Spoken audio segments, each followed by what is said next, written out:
हाय, मी अवधूत यडगोळे.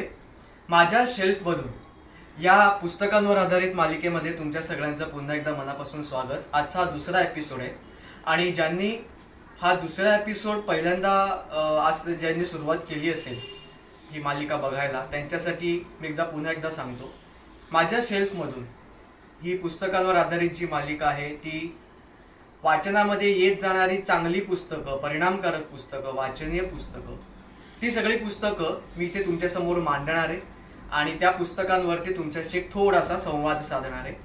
अशी ही पुस्तकांवरती आधारित मालिका आहे. याच्यामध्ये वेगवेगळ्या प्रकारची पुस्तकं असतील, वैचारिक असतील, ललित असतील, कादंबऱ्या असतील, कविता संग्रह असतील, दिवाळी अंक असतील, अनेक प्रकारची असतील. फक्त मराठीच नाही तर इंग्रजी सुद्धा असतील, हिंदी सुद्धा असतील अगदी.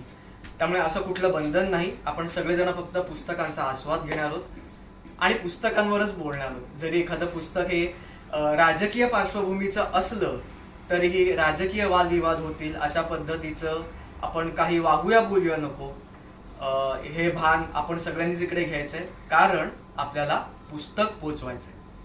सुरुवात करूया माझ्या शेल्फमधूनचा दुसरा एपिसोड. आज मी तुमच्यासाठी जे पुस्तक आणलेलं आहे त्याची पहिली आवृत्ती 2022 मध्येच निघाली होती. अगदीच असं म्हणता येईल तर नवीन पुस्तक आहे, पण अत्यंत धाडसी विषयावरचं पुस्तक आहे. अगदी मनापासून सांगायचं तर आज जो विषय मी तुमच्या समोर मांडणार आहे तो मराठी साहित्यामध्ये, मराठी कादंबरीमध्ये कुठल्या तरी लेखकाने कधीतरी मांडावा, त्या विषयाला वाचा फोडावी, तो विषय सगळ्यांसमोर खुला करावा, असं खूप वर्षांपासून माझ्या मनामध्ये इच्छा होती. पण तितकं धाडसीपणे, तितकं थेटपणे कोणत्या लेखकाने ते मांडलंय असं कधी वाचनामध्ये आलं नाही. पण हे एक लेखक आहेत, तरुण लेखक आहेत, पत्रकार आहेत. त्यांनी हा विषय खूपच धाडसार आणि थेटपणे आपल्यासमोर मांडलाय एका कादंबरीतून. त्या कादंबरीचं नाव आहे विश्वामित्र सिंड्रोम आणि लेखकाचं नाव आहे पंकज भोसले. ही कादंबरी प्रकाशित केली आहे रोहन प्रकाशनने.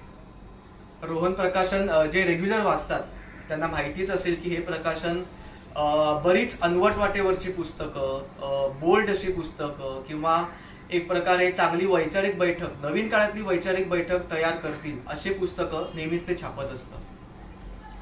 ही कादंबरी, ह्या कादंबरीमध्ये नेमकं काय आहे तर ही कादंबरी पॉर्नोग्राफी या विषयावरती आधारित आहे. भारतामध्ये सगळ्यात आधी जेव्हा जागतिकीकरण घुसलं तेव्हा ज्या चांगल्या गोष्टी आल्या त्याच्याबरोबर आपल्याला काही न आवडणाऱ्या, खुपणाऱ्या अशा अनेक चित्रविचित्र गोष्टी म्हणूया त्या सुद्धा आल्या.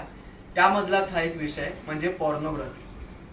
आता या कादंबरीमध्ये काय आहे तर त्याकडे जाण्याआधी आपण सगळ्यात आधी येऊया या कादंबरीच्या मुखपृष्ठाकडे. हे मुखपृष्ठ कादंबरी इतकंच बोलकं, थेट आणि भेदक आहे. तुम्हाला दिसत असेल की वाळत घातलेलं अंतरवस्त्र हँगरमधनं निसटावं आणि ते खाली वाऱ्याबरोबर यावं, असं इथे अंतरवस्त्र खाली येत जात आहे आणि त्याच्या पार्श्वभूमीला, बॅकग्राऊंडला त्याच्या व्हिडिओ टेप्स, व्हिडिओ कॅसेट्स, सीडीजची कव्हर्स, फ्लॉपी डिस्कची कव्हर्स ह्याच्यापासून बनवलेल्या, तयार झालेल्या उंचच्या उंच इमारती आहेत आणि त्यांच्यावरती त्यांचे अँटिनाज आहेत. आता या मुखपृष्ठामधून नेमकं काय सांगायचं असेल, एक तर आपल्याला हे स्पष्ट कळलं की जागतिकीकरणानंतर इंटरनेटमधनं पॉर्नोग्राफीचा शिरकाव जसा प्रत्येक घराघरामध्ये झाला त्याचं एक प्रकारे आपण हे प्रतीक म्हणू शकतो. याच्या व्यतिरिक्त जे वेगवेगळे विचार असतील ते तुम्हाला ही कादंबरी वाचता वाचता सापडत जातील. आता वळूया कादंबरीच्या प्लॉटकडे. कादंबरीचा प्लॉट तुम्ही वाचायला गेलात तर सुरुवातीला काही जणांना अगदी असं वाटेल की ही एखाद्या पॉर्नवर आधारित पॉर्न कथा लिहिणाऱ्या ब्लॉगरची कथा आहे की काय, त्यावर ही कादंबरी आहे की काय. पण तसं नाही. जसं तो त्या ब्लॉगरचा भाग संपतो तसं आपल्या लक्षात येत जातं की ही एक चाळ आहे. त्या चाळीतली वेगवेगळी पात्र आपल्यासमोर उलगडत जातात. त्या पात्रांचं खाजगी जीवन आपल्यासमोर उलगडत जातं आणि त्या खाजगी जीवनातून त्यांचा जो एकत्रित ग्रुप आहे तो तयार कसा होत जातो, त्यामागच्या गरजा काय असतात.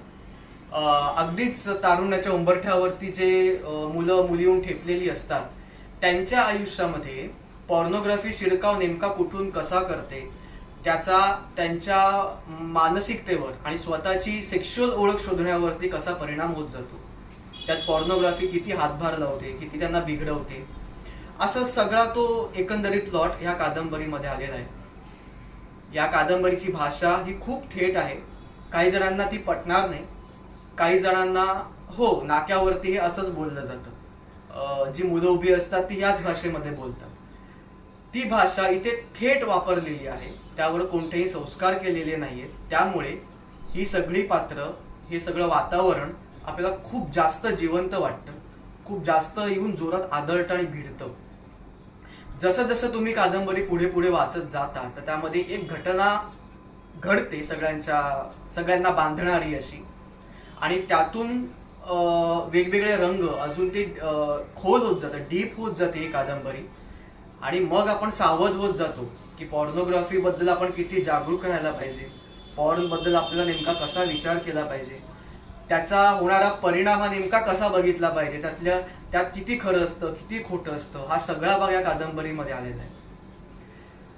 दुसरी गोष्ट अशी की यामध्ये चक्क एक पात्र असं आहे की ज्याचा पॉर्न ॲडिक्शनमुळे मृत्यू होतो. तो कसा होतो, असं खरं शक्य आहे का, ह्या सगळ्या प्रश्नांची उत्तरं मी आत्ता नाही देत. त्यासाठी तुम्ही कादंबरी वाचा. पण हां, एवढंच सांगतो, भाषा थेट आहे. जिथे थांबावंसं वाटेल तिथे नक्कीच थांबा, काही क्षण कादंबरी मिटून ठेवा, पुन्हा हातात घ्या, दुसऱ्या दिवशी पुन्हा वाचायला सुरुवात करा. अशी ही एक खूप बोल्ड, धाडसी, वेगळ्या प्रकारच्या भाषेचा खूप वेगळ्या प्रकारे उपयोग करून लिहिलेली कादंबरी आहे. तरुणाईची कादंबरी आहे, पण तरुणाईची कादंबरी म्हणजे त्यांना अनेक गोष्टींचं भान आणून देणारी कादंबरी आहे. ह्या कादंबरीचे हुकअप पॉइंट्स काय की ज्याच्यामध्ये आपण अडकतो. विषयच असा आहे की जो स्वतःच एक मोठा हुकअप पॉइंट आहे, जो प्रत्येक येणाऱ्या नवीन पिढीला भेडसावतो, त्याच्या आयुष्यामध्ये येतोच, त्याची एकतर वाट लावतो किंवा त्याला काहीतरी त्याला चांगलं काहीतरी वाट दाखवतो. असे अनेक पैलू त्यातनं बाहेर पडतात. त्यामुळे हाच एक मोठा हुकअप पॉइंट आहे. तर ज्यांना अशी धाडसी पुस्तकं, असे धाडसी प्लॉट्स वाचायची आवड आहे, ज्यांना विषय समजून घ्यायचा आहे, त्यांनी कादंबरी नक्की वाचा. कादंबरीचं नाव विश्वामित्र सिंड्रोम, लेखक पंकज भोसले, प्रकाशन रोहन प्रकाशन. तुम्हाला हा माझा व्हिडिओ आवडला असेल, कादंबरी सादर करणं आवडलं असेल तर हा व्हिडिओ लाईक करा, शेअर करा, हा चॅनल सबस्क्राईब करा.